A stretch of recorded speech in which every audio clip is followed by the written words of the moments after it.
राष्ट्रवादीच्या मंत्र्यांची pre cabinet बैठक सुरू झाली आहे। अजित पवार यांच्या उपस्थितीत प्री कॅबिनेट बैठक होती आहे। अदिती तटकरे, मंत्री बाळासाहेब पाटील, मंत्री इंद्रनील नाईक या बैठकीकरता उपस्थित आहेत। या सगळ्या विषयी अधिक माहिती घेण्याकरता थेट जाऊया आपल्या प्रतिनिधी मीनाक्षी म्हात्रे यांच्याकडे। मीनाक्षी, काही क्षणात आता कॅबिनेटच्या बैठकीला या ठिकाणी सुरुवात होतीये, पण गेले 2-3 आठवडे जर आपण पाहिलं, सलग कॅबिनेटच्या बैठकीपूर्वी दादांच्या राष्ट्रवादीची प्री कॅबिनेट बैठक होत असते।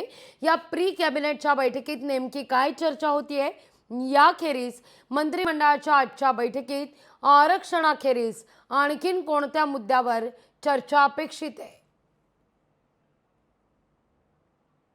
निश्चितच लाघवी, आपण पाहतोय की थोड्याच वेळामध्ये राज्य मंत्रिमंडळाची बैठक सुरू होणार आहे आणि ही बैठक सुरू होण्यापूर्वी उपमुख्यमंत्री अजित पवार यांच्या दालनामध्ये त्यांच्या पक्षातील मंत्र्यांची प्री कॅबिनेट बैठक आत्ताच आटपलेली आहे। आपण पाहतोय हे सगळेच मंत्री आता 7व्या माळावरती राज्य मंत्रिमंडळाच्या बैठकीसाठी गेलेले आहेत। प्री कॅबिनेट बैठक आटपून मात्र आजच्या मंत्रिमंडळाच्या बैठकीमध्ये कोणकोणते प्रश्न उपस्थित करायचे या संदर्भात चर्चा झालेली आहे। एकंदरीतच मागच्या जर बैठकीत आपण पाहिलं तर छगन भुजबळ हे उपस्थित राहणार की नाही हा प्रश्न उपस्थित झाला होता, पण काल आपण पाहतोय मागच्या बैठकीमध्ये ते प्री कॅबिनेटला देखील उपस्थित होते आणि त्यानंतर मंत्रिमंडळाच्या बैठकीला देखील उपस्थित राहिले होते। त्यामुळे अनेक प्रश्न जे आहेत त्यांनी त्या ठिकाणी उपस्थित केले होते। खरं तर शेतकऱ्यांचा या ठिकाणी मुद्दा आहे। काल देखील मोठ्या प्रमाणात पाऊस झाला, सोबतच आपण पाहतोय की कांद्यांचा प्रश्न आहे आणि या संदर्भात देखील जयकुमार रावल मंत्री यांच्या उपस्थितीमध्ये एक बैठक देखील आता सध्या सुरू आहे मंत्रालयामध्ये। हे सगळे अनेक प्रश्न जे आहेत ते आज घेतले जाऊ शकतात राज्य मंत्रिमंडळाच्या बैठकीमध्ये।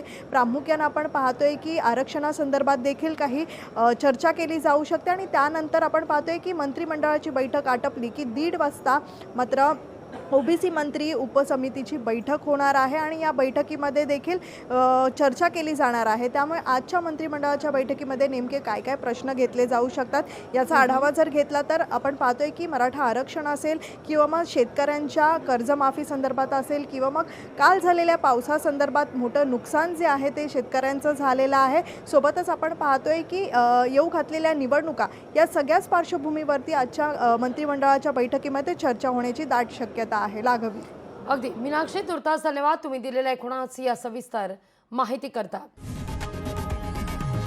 लोकशाही मराठी ऐका, पहा, जागरूक रहा।